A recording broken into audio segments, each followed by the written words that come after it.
Le flash d'information locale, présenté par Laura Sahin. Bonjour à tous et bienvenue dans votre nouveau rendez-vous d'information tous les matins du lundi au jeudi sur Radio JM. Nous sommes le mercredi 13 septembre et voici les titres de cette édition.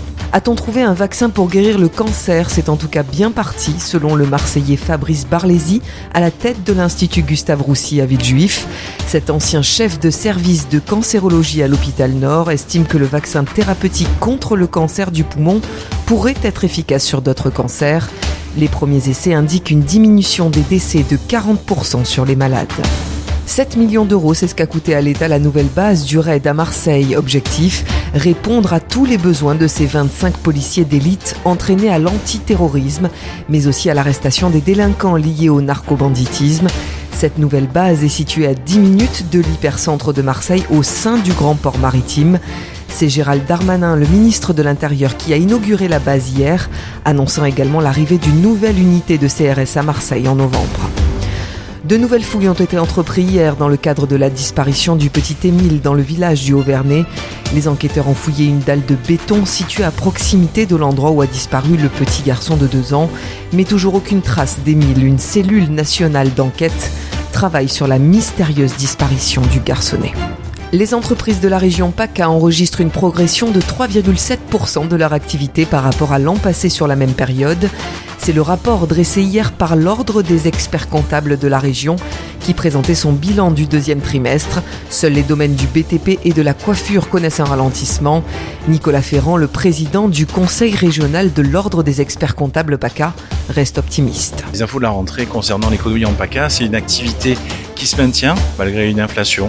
Les marges sont là pour nos entreprises et surtout, on a une très belle fin de troisième trimestre avec la Coupe du Monde de rugby et les fêtes de fin d'année qui vont arriver. Donc les indicateurs sont au vert. Une économie qui se porte bien aussi à Marseille grâce aux nombreux événements, on vient de le rappeler. Et pour cause, 600 écharpes liturgiques portées par les prêtres et les diacres lors de la messe célébrée par le pape François le 23 septembre prochain au stade Vélodrome ont toutes été fabriquées par les élèves de la Fast Academy, une école de confection textile dans le 14e arrondissement de Marseille. Grâce à cette commande importante, l'Église contribue ainsi à la réinsertion des jeunes qui souhaitent apprendre ce métier technique. Nous étions hier au 10e anniversaire de l'hôtel mythique, l'Intercontinental Marseille Hôtel Dieu. Leslie Cherfis, la directrice générale, n'a pas caché sa joie et son émotion devant un parterre de 300 invités de marque, tous réunis pour l'occasion. C'était un beau projet, un pari audacieux, un projet visionnaire, un pari réussi. Un pari qui avait une double mission, une mission d'accompagnement pour faire rayonner la ville, mais aussi pour faire venir des étrangers sur la ville. Donc tout ça, je pense que c'est réussi. Et une soirée comme ce soir, avec 300 Marseillais qui nous ont rejoints pour fêter dignement cet anniversaire, ça veut dire qu'il n'est même pas doublement, mais triplement réussi. On est très très heureux ce soir. Marseille, en bas du classement des villes piétonnières, la cité phocéenne obtient la note de 4,3 sur 10 sur le ressenti global des 70 000 personnes interrogées. La marchabilité est jugée très défavorable, le pire résultat depuis novembre 2022, révélé hier par le collectif Place aux piétons. Le très attendu biopic Tapie sort aujourd'hui sur Netflix. 7 épisodes qui retracent 30 ans de vie de l'homme d'affaires et ancien ministre Bernard Tapie. Si la série fait beaucoup parler, la famille Tapie regrette déjà le mélange entre fiction et réalité, saluant malgré tout un casting formidable avec notamment Laurent Lafitte en personnage principal. Et puis si vous préférez les films au cinéma, c'est mercredi, donc direction les salles obscures avec la sortie de l'hilarant Le Livre des Solutions, signé Michel Gondry, avec Pierre Ninet et Blanche Gardin. Un métier sérieux sort également en salle aujourd'hui. Le film raconte la vie d'un groupe de professeurs entre difficulté et cohésion, avec Vincent Lacoste ou encore Louise Bourgoin. On finit par la météo avec des températures toujours élevées, 22 degrés ce matin et jusqu'à 26 degrés cet après-midi sur notre belle cité phocéenne. Je vous retrouve tout à l'heure pour l'invité de la rédaction et c'est Jonathan Ayoun et Judith Cohen-Solal qui nous font l'honneur d'être avec nous. Ils viendront nous parler de la sortie de leur bande dessinée Joseph Kessel l'Indomptable aux éditions Steinkiss est disponible depuis jeudi dernier dans vos librairies. Vous découvrirez les derniers secrets du célèbre académicien Joseph Kessel, c'est tout à l'heure à 13h sur le 90.5. Enfin, n'oubliez pas tout de suite après ce journal, le nouveau magazine d'information L'Instant Mag. À partir de demain et jusqu'à dimanche, Marseille sera la capitale du jazz européen en accueillant l'European Jazz Conference. Et pour en parler, Magali Barthès reçoit aujourd'hui Hugues Kieffer, directeur de Marseille Jazz des 5 continents. À tout de suite sur Radio JM. Vous venez d'écouter le flash d'information locale présenté par Laura Sahin. L'Instant Mag de Magali Barthès. Du 14 au 17 septembre, c'est en France que doit se dérouler pour la première fois l'European Jazz Conference, rassemblement annuel de professionnels du jazz. Et c'est Marseille qui a été retenu. Pendant 4 jours, ce véritable bouillon musical réunira près de 500 professionnels venus de 40 pays différents. Et pour en parler, nous accueillons celui qui, avec Régis Gerbois, a proposé la candidature de Marseille, Hugues Kieffer. Bonjour à vous. Bonjour. Marseille est déjà une place forte du jazz, avec en juillet le traditionnel rendez-vous du Marseille Jazz Festival des 5 continents, dont vous êtes le directeur, Kieffer. Alors ce choix de Marseille pour accueillir l'European Jazz Conference n'est donc pas un hasard.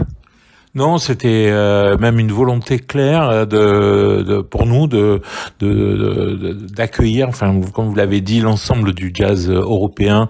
On pense que les valeurs qu'on défend ici à Marseille, des 5 continents, d'un jazz ouvert, d'un jazz de partage et d'échange, étaient là. C'est une bonne raison pour justement inviter l'Europe. Et la thématique qu'on a choisie, donc sur l'éducation musicale, encore plus, puisque Marseille a accueilli la première classe de jazz dans un conservatoire national. C'est une anecdote, mais pas que. Et c'est dans un bel écrin, le Palais du Pharaon, que doit se dérouler l'événement. Alors cette European Jazz Conference est une belle opportunité pour de nombreux musiciens de se faire repérer des professionnels. Effectivement, comme on a l'ensemble de la profession, des programmateurs, directeurs artistiques et puis des organisateurs en fait d'Europe, donc ce qui représente quand même un marché mondial, un des plus importants, le jazz en Europe, la présence des artistes devant ce parterre de spectateurs professionnels aguerris est une vraie chance pour eux de présenter leur travail, de se faire entendre et puis après justement d'aider à la diffusion et à construire des tournées à travers l'Europe. Et parmi ces artistes, de nombreuses femmes. Les groupes ont été présélectionnés par un jury international selon des critères définis par le Centre national de la musique. Qu'est-ce qui aura l'attention du jury ? Alors là, les groupes ont été choisis déjà. On a lancé un appel à projets et on a reçu donc des candidatures. Et puis le jury a tranché et a choisi effectivement un panel d'artistes. Donc dans une tranche un peu particulière, qui est une tranche d'artistes aguerris, mais pas encore complètement développés et qui justement ont besoin maintenant de se faire connaître à l'étranger. Donc et avec une volonté très claire d'équilibrer la scène entre les hommes et les femmes dans les propositions artistiques. Oui, vous le notiez sur le communiqué de presse, il ne s'agit donc pas d'un marché. Absolument pas un marché, c'est un moment de rencontre, d'échange sur les contenus, de réflexion aussi sur notre travail, sur l'avenir de nos organisations, la place du jazz, ce que ça veut dire dans la société, pourquoi on défend les valeurs du jazz dans la société, qu'on les revendique même, et comment les artistes expriment ça à travers leur travail. Donc sans être un marché, ce moment-là est aussi une vitrine de l'expression artistique du moment. Et vous parliez de vitrine, l'événement sera aussi l'occasion de mettre un coup de projecteur sur la diversité de la jeune scène jazz française. Quels artistes ont répondu présents ? Alors il y a une part d'artistes de la scène provençale et en premier lieu bien sûr il y a Raphaël Imbert avec son ensemble qui va faire l'ouverture puisque c'est quelque chose d'assez prestigieux, mais il y a aussi Yessaï Karapétian, Claude Chamichan, avec Nessam Jalal en duo, il y a Marion Rampal qui sera là représentant la région, je veux dire Enzo Carniel aussi qui sera là, et puis après tout le reste c'est la scène française, donc Ludivine Sambo, Papanoche, même jusqu'au grand orchestre de 18 musiciens équilibrés, 9 hommes, 9 femmes, c'est une volonté de leur part, qui s'appelle Orchid Big Band, qui fera aussi l'ouverture de ces journées. Parfaite parité. Et parmi les 14 concerts programmés, celui de l'emblématique Michel Portal. Oui, alors il fallait bien sûr un concert de gala et on pouvait pas prendre quelqu'un d'autre que cette figure emblématique du jazz qui a 87 ans maintenant, mais qui représente tout justement ce que l'on veut dire dans le jazz, une musique d'invention, de création, de spontanéité et en plus pour l'occasion il accueillera des musiciens européens qui se joindront à lui, d'un Serbe, une trompettiste anglaise et puis un guitariste norvégien, donc dans son ensemble, ça va être un moment assez exceptionnel.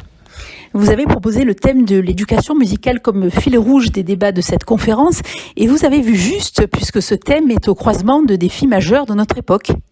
Exactement.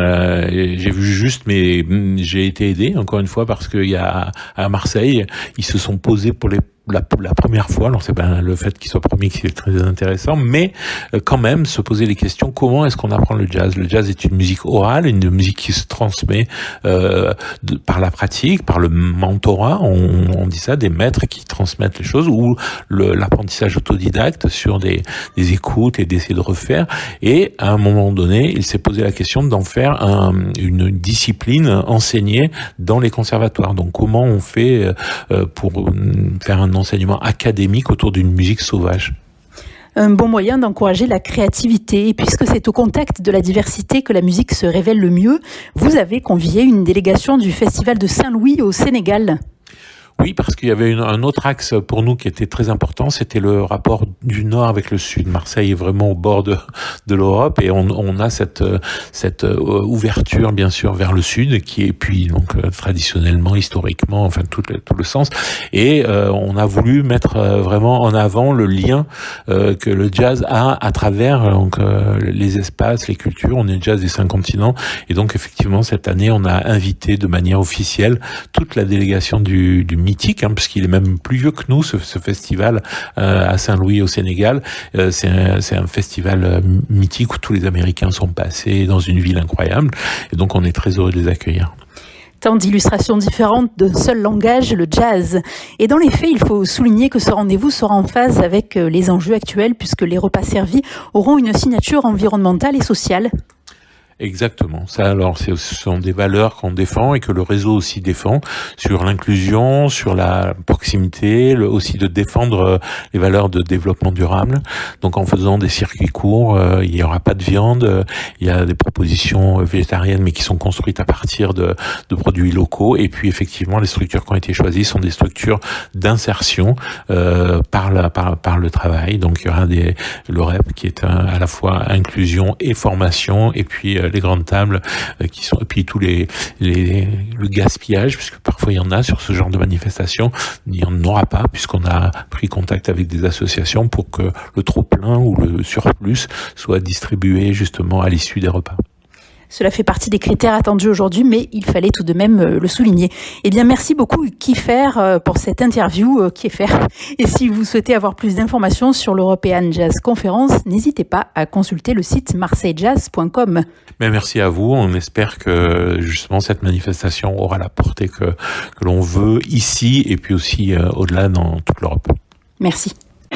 L'Instant Mag de Magali Barthès.